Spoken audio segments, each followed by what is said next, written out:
before we go ahead, because I feel like that's all we should be talking about throughout the day. But please, we talk from the chit chat to the front pages about how you need to protect yourself and particularly watch out for your children. Let's also emphasize that at your companies, if you can, please begin to push for hand sanitizers across all the offices. Have a health talk with everyone at your office. Go to your children's school, check out if they have running water. If they have to get the buckets that they can turn on the tap on, just make sure that everyone is watchful. We can't be too careful. Welcome to the Morning Crossfire. This is 99.3 Nigeria Info, and I told you that today we're talking about disability. That's right, we're highlighting a very, very interesting story. I was pretty impressed when I watched that video of someone living with disability doing amazing things. Let's talk about the challenges of living with disability. Do you have children or young ones who have disability? Do you have people around you living with disability? How is it managed? Do you know that there can be more than just someone who sits at home, is being fed, like you said in that report, just sits at home, eat and wait for the last breath? That's no way to handle it. This is coming up on our partnership with the Wole Soyinka Center for Investigative Journalism. We have a series with women on the Report Women net program, the female journalists who have done fantastic stories on developmental issues across the country. And today we're taking a story from Amaka Okoye, who is a journalist with Plus TV Africa, and she's right here with me in the studio. Amaka, good morning. Good morning, Wemimo. Good to have you here. Good to be here. Great story, by the way. Thank you I very watched much. that video. You tell us about it some more just in a moment. We also have here Mrs. Ajanoku, who's from the center. She's a center manager, Mana Children's Center. Thank you for coming on the show. Me. So she'll be telling us what work they do at the center and how you can help people living with disability across Nigeria today. Let's tell you some numbers. You know how we like to do it, but before we do that, you're calling already. Just hold on. Let me give the phone numbers to those who don't have them. Do you have people living with disability? Do you know any of them, either family members, friends, colleagues, or anyone? How do they survive? Are they dependent? Are they independent? Are they being trained to be able to take care of themselves? And, they can add to the economy if they're well trained. Here are the phone numbers to join the show. Call us on 01-277-0993, 01-277-1993, 01-277-2993, and 01-277-3993. This is Nigeria Info. We are listening. That's right, Nigeria Info. We are listening. I'll give you the phone numbers and I'd like to hear from you. Do you know anybody living with disability? Please let us know how are they being handled. Let's start from here. Michael. Good morning, Michael. Okay, good morning. Michael, good to have you on the show. Yes, I heard that a case of coronavirus has dictated. Yes, that's true. So it's true. It is true. You've not been listening to Nigeria Info all morning. I've been talking about it all morning. Listening to it was Nigeria to win. I cannot fight Lassa fever. Prayers again. I wish it was just prayers that would do it. But let's stay with disability. I know you all want to talk about coronavirus. It is very important. Maybe we can sneak it in and there. But yes, there is a confirmed case of coronavirus in Lagos, but it is under control. Good morning, Adeshina. Good morning, Wemimo. Welcome to the show. Yes, so how are we doing this morning? We are good, thank you. Do you have anyone living with disability? Yes, I do. Okay, tell me about it. It's been challenging for her. She uses crutches for everywhere, and some 2 days ago she fell in the bathroom. How old is she? Very old, in her 20s. In her 20s. What kind of disability? What's the cause of the disability? Honestly, I don't feel it is. I've not asked her. She's just a friend of family. But she uses crutches. She can't walk with her legs. But other part of the body is very fine. But it's very, very stressful. And she stays up. So she has to move with her crutches through the stairs, go up, go down simultaneously. And even when the Okada ban and everything started, it wasn't convenient for her at all. At all. But she's surviving. She's always happy. That's the funny thing. But the issue on ground is she doesn't get attended to the way we, without disability, would get offers. She's still trying to get a job. Even trying to go for interviews is so challenging for her. Thank you very much for sharing your story with us. Let's speak with Femi, who is at Surulere. Femi, good morning. Hello, good morning, Wemimo. Morning to you. Yes, I'm a person living with disability. Thank you for calling the show. Yes, it's like living like every other person if one gets the proper training, depending on when disability happens. Though I had polio as a kid, and it never stopped me from achieving anything. Presently, I work. In fact, I'm preparing to go to work now. So I went to school, normally studied computing, and I work as a career counselor in information technology. Fantastic. Fantastic. So can we say that you had parents that were supportive and who were actually able to afford education? Did you have the usual education or you had special education? I didn't have special education. I went through government school normally.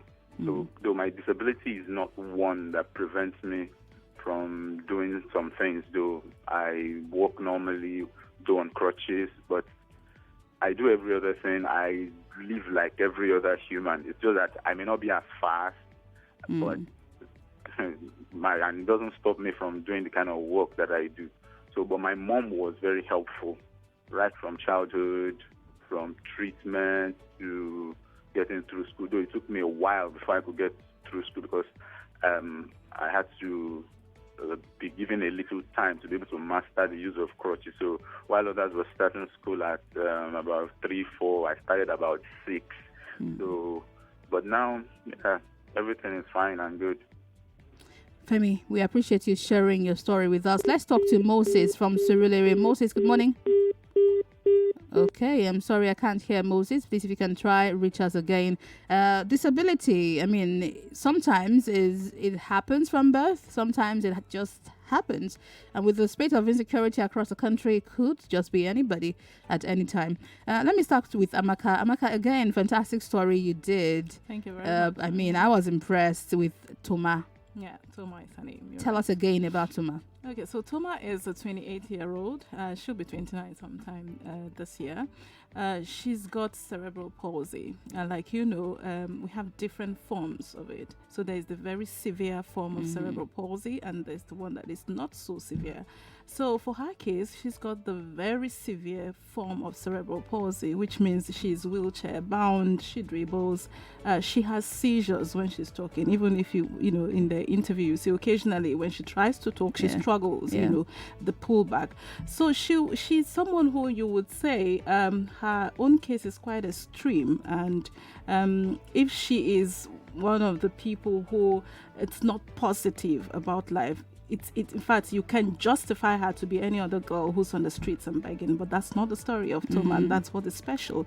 That in spite of how severe her condition is, she is very creative and she paints with her legs, right? So if you go to Modupeko, which is where she is resident, you will see all the beautiful artworks that she. I saw some of them in that report, and I was just wowed. And she paints with her legs. She paints with her legs, literally. So she drops the paint on, the feet, and then she begins to draw. And it takes her a long time to do, because for obvious reasons, if she's got her hands, of course, it will be faster. But she's able to, from that situation, she's still able to do something that's beautiful. And she also works, so the Lagos State government thankfully offered her a job, where she works as a librarian. Yes.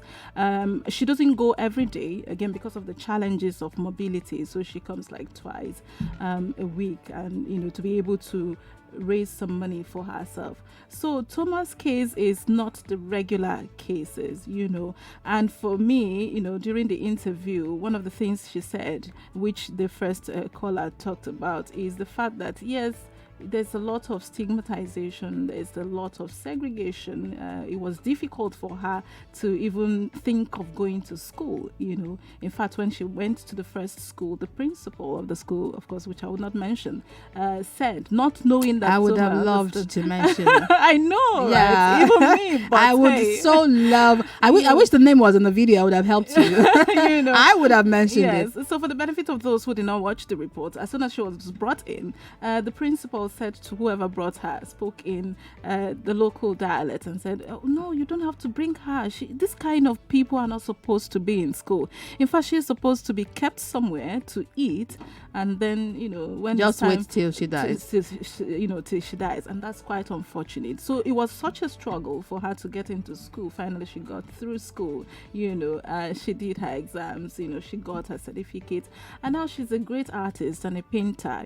She hopes to do exhibitions and all of that. So basically, that's the story. Well, let's tell you about what the WHO says about disability. It's an umbrella term used to cover impairments, activity limitations, participation restrictions. Medical experts across the world also have said that disability is not just a health problem.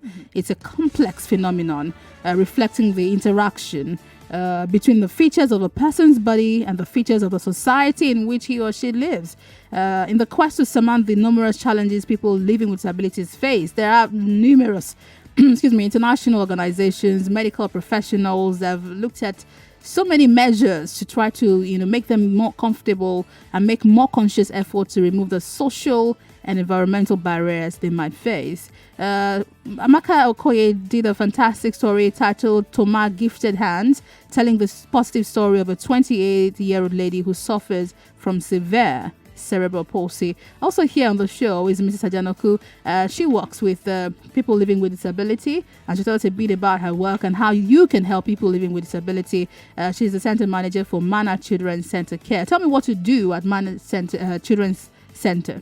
Okay, so at Mana we have we really are a center that covers various disabilities. So we have children from age 3 to age 23, and they have various disabilities. Now, disabilities can be probably categorized into two or more. So there's physical disabilities, which include blindness and any ambulatory problems, and there's cognitive disabilities, and so that's usually children on the spectrum or with global developmental delay. So we do cover every type of disability, but in truth, every child, whether they have additional needs or not, should be able to access education.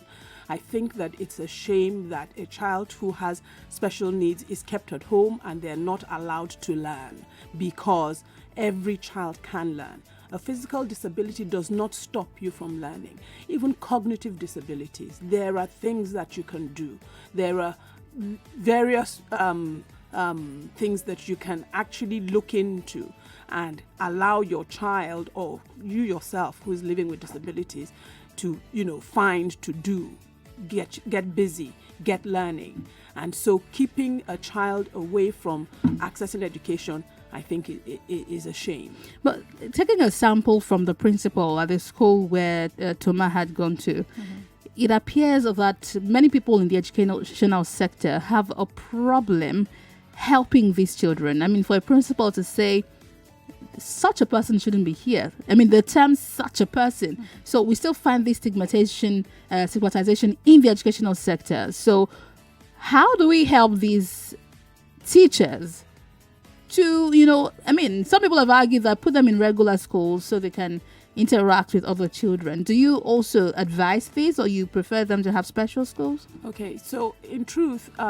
things are changing even in Nigeria. So for a long time, children who had special needs were kept at home, but that is changing rapidly. And so a lot of schools are believing in inclusion. Inclusion means that a child with any kind of additional needs can come to a mainstream school. But then there are centers, and centers generally tend to cater to children who are very low functioning. And so they're children who have disabilities. You cannot see anything on them. Physically, you wouldn't know unless they have certain behaviors that might show that they have those disabilities. And they're very high functioning. They can learn at the same rate that children their age are learning. And so children like that should probably go to a mainstream school. Now, if you believe that your child has severe needs, then a center will work for you.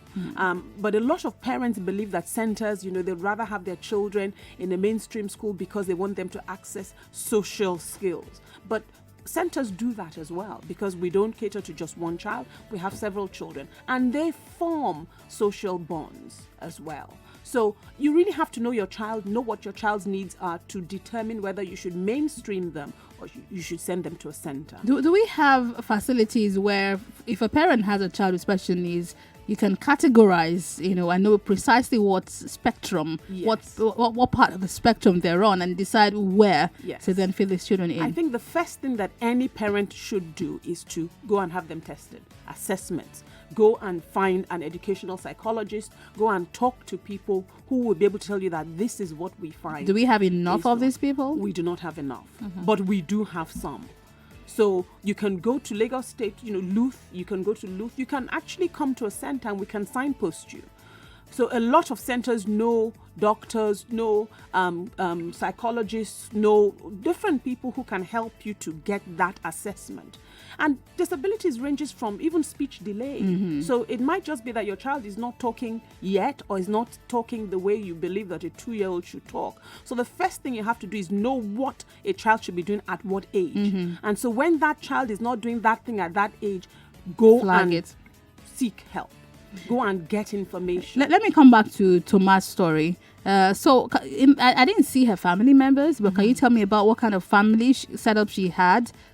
What kind of support did she have to be able to achieve this? Okay, so with due respect to Toma, during the interview, it was quite emotional. She was going from one emotional space to another, right?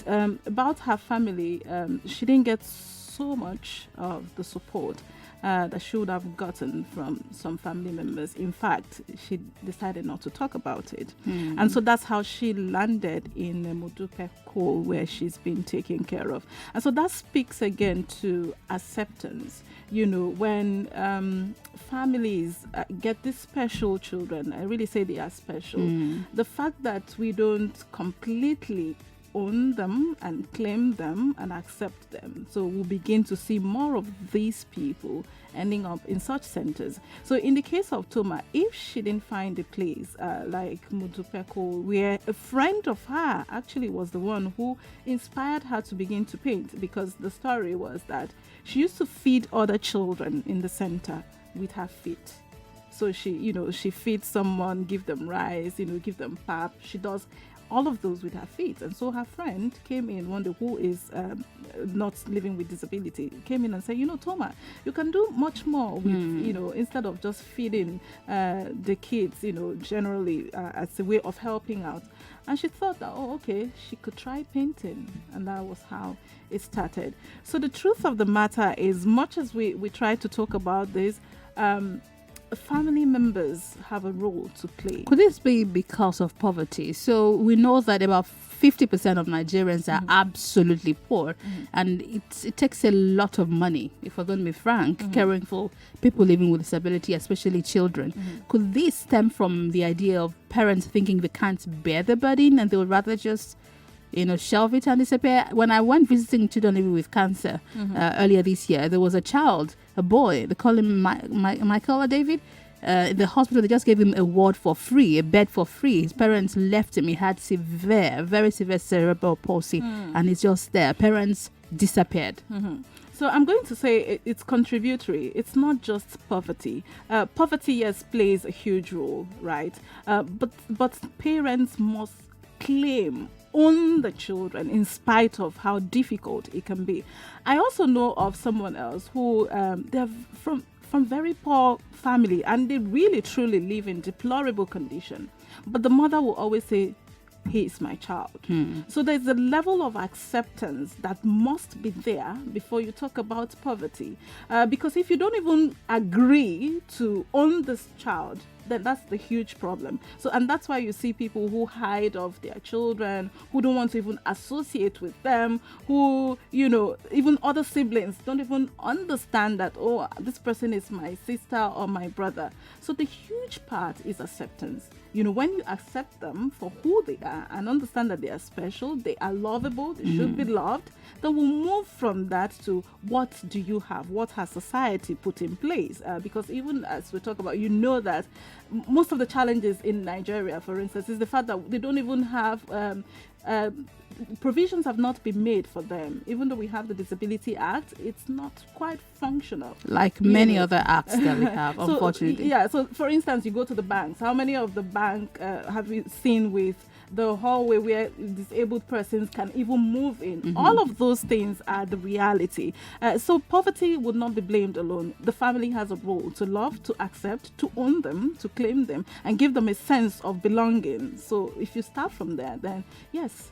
Well, the National Population Commission estimates that we have no fewer than 19 million Nigerians living with disability. How about that for a fact? The chairman of the commission announced this during the 73rd UN General Assembly discussion on Agenda 28, which is a social development at the UN headquarters in 2018. So you can add up some more number from 2018 till now.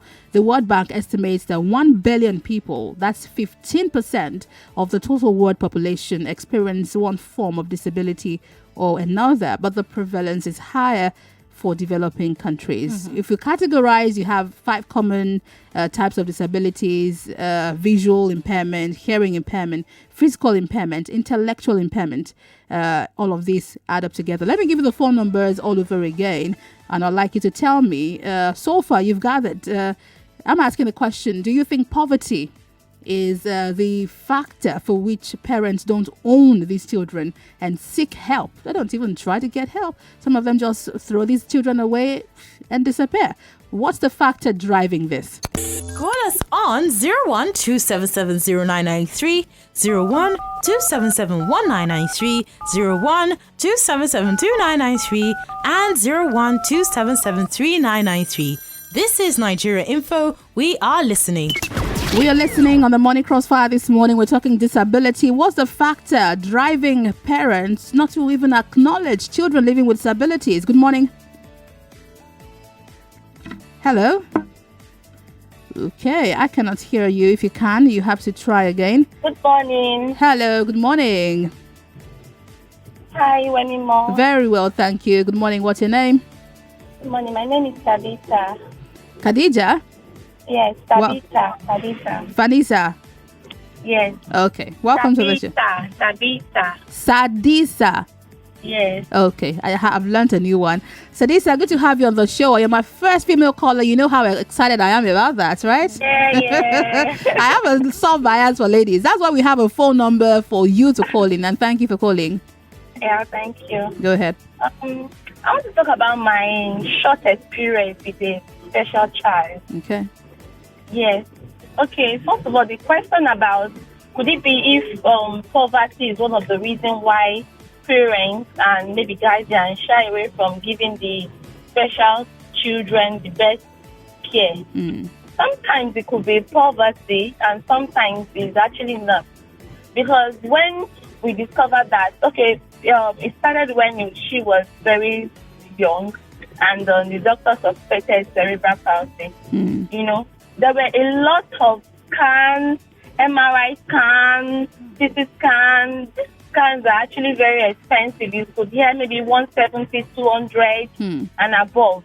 Then you need to see specialists, from one specialist to another. I remember there was a time for each specialist that we were referred to, we would start the test and all over again. You know, both the MRI, everything. When we are moving from neurologist 1 to neurologist 2, you know, we are doing all these scans and tests all over again. Because They don't accept test results from another hospital. Yes, they want their own fresh opinion, you know, and all that. And we kept doing all of these things. You know, money were being expended and all that. Then, secondly, when we moved to like stage 2 of the old treatment, we were referred to physiotherapy departments, and which it actually helped. Another thing is some parents too, it could be maybe shame and all that, because each time we went to the center, they were always watching, because the doctor once said that they don't want another situation where parents will abandon their child. Yeah. You know? So they were watching them like hawks. Don't move. Yes, Always stay. Yes, And I do understand and all that. So, but then it's all about the family acceptance. I could remember each time we go to the regular hospital, or maybe I take my child to somewhere, some parents will just be staring. Then immediately they will take their kids from my side, Wow. like you are living with plague or something. It's very, very challenging, honestly, I must say. Thank you for sharing your experience. I appreciate that. Thank you. And no, you're not alone on this one. Just keep pushing. Thank you very much. Let's speak with Femi before we head out for a break. Femi, good morning. Hello, Femi. Okay, can you hear me? Oh, I'm sorry, I can't hear you. Let me take this one. Good morning. Good Hello. morning, Wemimo. Good morning. My name is James Darwin, calling from Majority State. James, welcome to the show. I would say poverty is the number one role forcing parents not to have a good care for disability or a special child. I have two of them in my area. One of them is my father-in-law's brother. I know what the man has been doing just to take care of that little girl. It's actually his first daughter, and it has been a fast struggle for him. And imagine a parent, like, the second one is, imagine a parent living all these years inside the church, and you have a stability son. The first one died, and the second one is still alive, and you have been living for 11 years. Wow. With no help.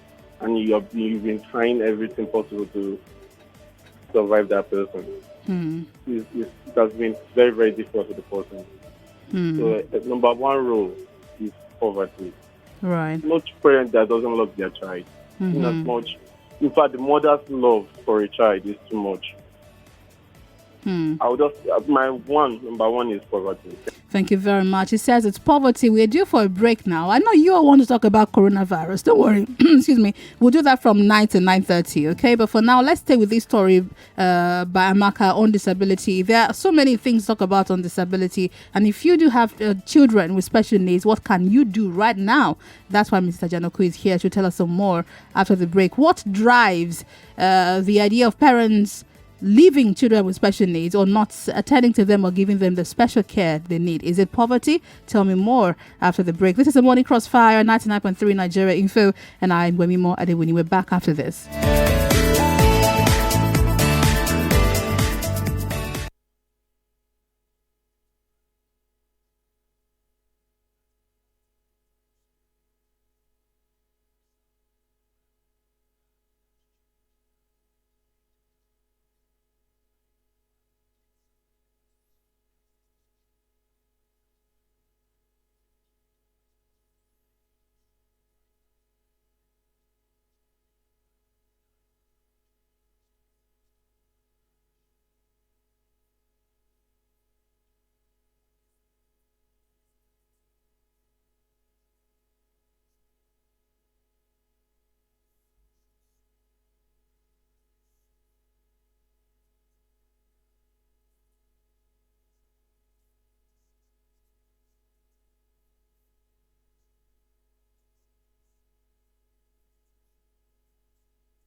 is a paid announcement.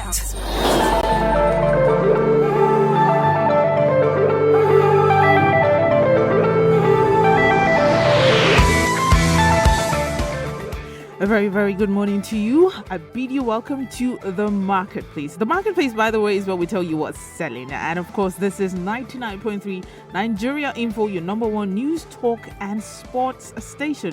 Talking about sports, that's why I'm actually here. Now, a lot of people know that in Nigeria, it's quite stressful to live in this beloved country of ours. And we need something to just help us going. And as a football fan, when you have any sporting activities coming up, you're always excited. And one of them coming up on the 1st of March 2020 is El Clasico. Yeah, I'm sure you're pretty excited about this one. I mean, everybody enjoys the exciting clash between the La Liga giants, that of course is Barcelona and Real Madrid. And what better way to share this amazing moment than with other amazing fans as well. That's why La Liga and Super Sports are excited to bring to you the most anticipated football match of the year to your city, and it is El Clasico Live, and this will be presented by Live Scores. So how about you just shake off all the busyness in this city and enjoy an amazing evening with fellow football lovers of the first ever El Clasico viewing party in Nigeria. And like I said earlier, it is taking place on the 1st of March 2020, which is this Sunday at Landmark Beach, Oniru, Lagos. The event begins by 6 and the match, of course, itself starts by 9 p.m. So what are you waiting for? And guess what? Here's an amazing catch as well. It's absolutely free. You don't have to pay to get in. That's right. You heard me right. It is absolutely free. All you have to do is get your tickets via Eventbrite. Eventbrite. Early arrival is advised because seats are, of course, limited. And that's not even all. You also get a chance to meet the amazing former Barcelona and Real Madrid player. I'm sure you already know who he is by now, but anyways, I'm going to tell you, Samuel Eto'o. Yes, he's going to be there. And of course, La Liga ambassador Mutiu Adepoju would also be there. Of course, other amazing celebrities will be there at the event. So trust me, this is definitely something you don't want to miss if you are a football fan and if you are been looking forward to El Clasico, due to the fact that the previous one was a goalless draw. I mean, what is this? What are we watching? This is El Clasico, for Pete's sake. So you definitely don't want to miss it. You can get your tickets once again and get more information about this. All you have to do is follow La Liga on all social media platforms and, of course, visit www.eventbrite.com. Now, Bright in event is spelled B-R-I-T-E. So it's eventbrite.com. Can't wait to see you there. Have a great weekend, and of course, see you on Sunday. That has been a paid announcement.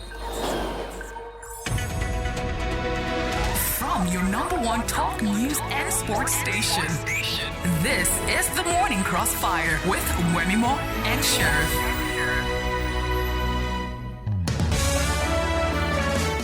Welcome back, 99.3 Nigeria Info, and yes, we're back talking disability this morning. I know you want to talk about coronavirus. I'm itching to also continue that conversation. We started it at 6. We'll continue at 9 to 9:30, and we can chat with you. For now, we're talking disability, and it's a big deal because, like the numbers I told you earlier, 15% of the world total population have one form of disability or another. This is a big deal. Nigeria, about 19 million people live with disability. That again is a huge number. And I asked you a question before the break. Why don't parents take care of these special children? Is it because of poverty? I know we excuse a lot of things away with poverty, but is this truly one of them? One of our callers highlighted how much they spent just running tests and scans.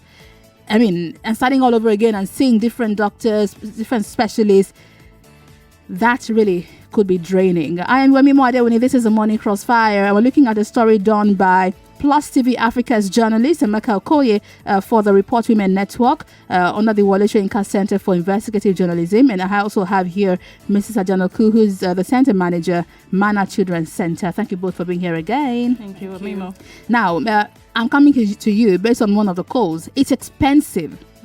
Yes. It is expensive. What can we do about that? Seeing that the minimum wage is barely 30,000 naira. Yes, I agree. in truth, government has a part to play in this. So in other developed countries, you find that there are all kinds of there's all kinds of help available that is made available to its citizens, and so government has a part to play. But also, I think that public-private partnership also has a part to play.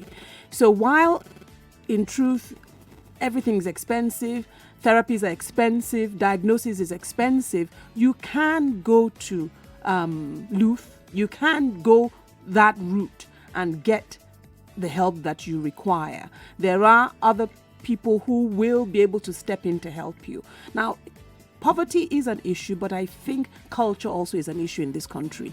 So there are a lot of people who believe that it's a curse to have a child who has special needs. So that's the first thing that needs to change. You have to stop thinking like that and know that this is just how creation is. They're able-bodied, they're disabled bodies. So once you remove that thought from your head, then you have to become proactive.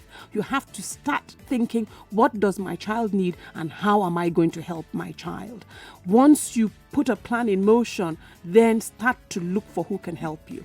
Also, having to pay for one diagnosis after another is because you are going from person to person.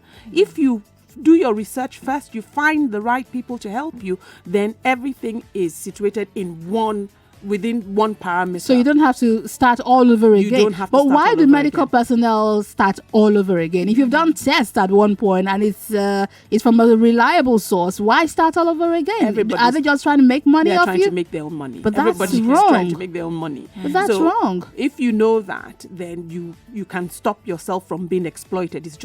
You're just being exploited. But also, you also find even within this space that people will take their children from center to center, from school to school, not understanding that when you take a special needs child from one place to another, they're starting again. A lot of the time, what they were able to do in the first place, in one space, they cannot do in another. You're going to start the whole process again. The environment is different, everything is different. And a lot of children who have, especially cognitive disabilities, cannot generalize skills. So they've learned something somewhere with one person. They come to another place, they think, okay, what are we doing here? You start again. So you need to understand that and be stable. And then living in prayer camp somewhere is not helping your child. While we pray, even in our center, we believe that faith is a very crucial part of this whole process. But that's not the only part of this process. There really has to be therapies. You have to access learning, vocational skills. You have to do so much for your child out of love. And so to say that, well, I don't have any money and throw your hands up in the air and say whatever happens, my child will eventually die, is not the right way to go. At what point can parents decide to say, I can't care for this child, I want this child to live in a center? Is that a good choice for parents to make? Yes, I think that some parents have to come to that decision. And I think that, there are centers. I mean, for instance, we have a boarding house.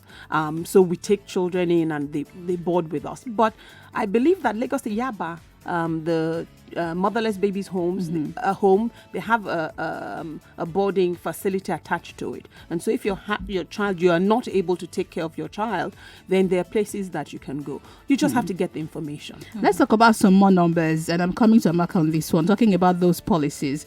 Nigeria has a policy that mandates corporate organizations, guys, listen to this, to reserve 2% of their vacancies for the disabled population. According to, we've said this earlier, that we have about 19 million people living with disabilities. 2% of their vacancies for the disabled population. Is this happening anywhere in Nigeria that you know about? Of course, none. It's not happening. And I will tell you firsthand. When we talk about people living with disability, I prefer to call them differently abled persons, right? Even in Nigeria, even in Lagos, as of today, there's still discrimination against them. Let's move away just very quickly from cerebral palsy and talk about something as common as albinism, for instance. I know firsthand of someone who was denied a job opportunity, not because she isn't qualified, not because she isn't competent, but because she is an albino. So even in Nigeria, even in Lagos, there's no such thing as 2% reserved. I mean, Toma was lucky because it was a question of the government officials came to the center and saw her artwork. So she was lucky. She was lucky. It was not.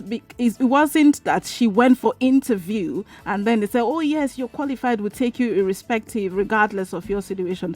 In Nigeria, I can tell you that it's not working, and it is a shame, really. This is the part where I like to go to the phone line. So, in your company, or in companies that you know, or in government employment, you tell me, do we have 2% reserved for people living with disability? I'd like to hear what you think. Again, here are the numbers. Call us on 01-277-0993, 01-277-1993, 01-277-2993, and 01-277-3993. This is Nigeria Info. We are listening. We are listening. We have a policy that says reserve 2% for people living with disabilities in employment. Do we have that anywhere across Nigeria? Please tell me in case I just don't know. Fred is here from Lekki. Fred, do you know any of these companies?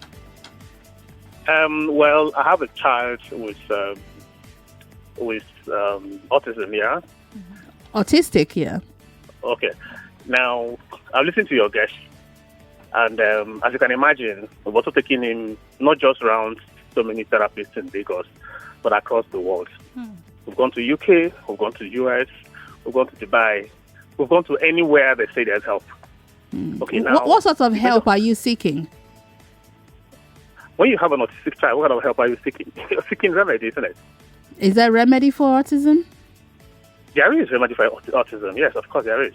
Dr. Would you get total healing? Maybe not yet. But would you get significant improvement in management? Yes. Yes. Yes, indeed. We have children who are on the spectrum at the center. Now, the truth is that early diagnosis is key. The earlier you get therapies, the better your prognosis. You can change your prognosis just by getting help early. Right. Now, there's also the school of thought that stem cell. Am I still holding on? Yeah. Okay, let me take Fred before I come back to you. Please go ahead, Fred. Okay, so the point I want to make is this. Now, he's mentioned one of them, which is early therapy, early intervention. Yeah. But, I'm not sure there is enough information out there about the things to look out for when you have a child that can manifest, fully afterward as autism. Now, for instance, in church last Sunday, I saw a child about 2-3 years who is manifesting the same thing that my son was manifesting at that age. But because we were ignorant of that situation, we thought he was something he was going to outlive. It was actually by accident that we visited the UK and then because he was born in UK, and then we went for general checkup and they noticed it.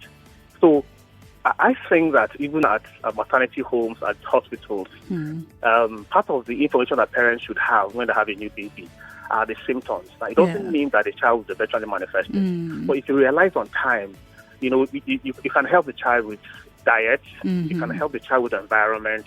Okay, so we went to Dubai once and we did food allergy tests, more than 220 food allergy tests.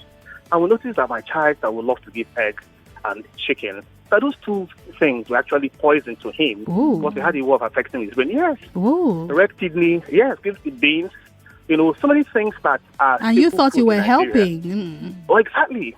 Because you want to give your child protein. Enough protein, yeah. Exactly. But some of the things that will feed, that will cause staple food in Nigeria, are actually not good for children on autism. So if you begin to take away some of those food and diet from their menu, you can help the child. Right. Did you try running this test in Nigeria? Did you find out if we have these facilities? I don't know if they are now, but the boy is 13 years now, and this was more like 8 years ago that we did that.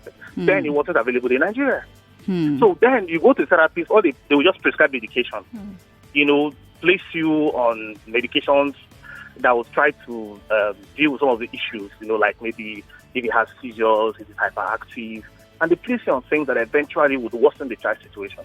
So the point I want to make is this. Number one, we need parents to understand early enough what the signs and symptoms are. What to watch out for. Intervention, exactly. Right. Then secondly, people that call themselves therapists, and I'm speaking from direct experience, people that we pay as therapists in Nigeria, most of them, and I stand familiar on this, most of them are not therapists. You engage in behavioral therapies that you pay heavily. you engage in spirituality that you pay heavily, I still know next to nothing. Even the homes themselves, we've gone to so many homes in Nigeria, and because of our experience, we have attended trainings around the world, except for my wife. So when you engage all the people that call themselves specialists in Nigeria, and you notice that they know next to nothing, they just have lovely homes and get people. Then when you're there, they're nice, and then you go through these interventions and you don't see any progress. Fred, I appreciate you sharing. Thank you so much for sharing your experience with us. It's greatly appreciated. Agboma has been on the line for a while from Bagada. Agboma, good morning. Yeah, good morning. Thank you for holding the line. Yeah, my name is Agboma. I'm calling from Bagada. Welcome. Yeah, talking about the compliance for the 2% for employment opportunity for those special people with needs, special need people. Yes. There are, in as much as some of these companies are very reluctant to engage them, the government officials that go around companies, visiting companies to ensure compliance, they don't go there with seriousness. Do we have government officials going around to enforce compliance, though? Yeah. They don't. They are not serious because many of them are not serious. I would say.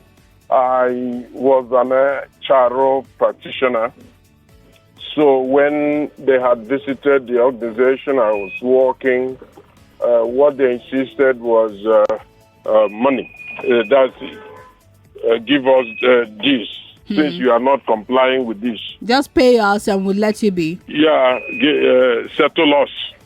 Now, I have told them in many occasions, I'm not going to settle. If you know we have not complied, issue us whatever, penalize us, do what I will just write us, indict us, let's comply.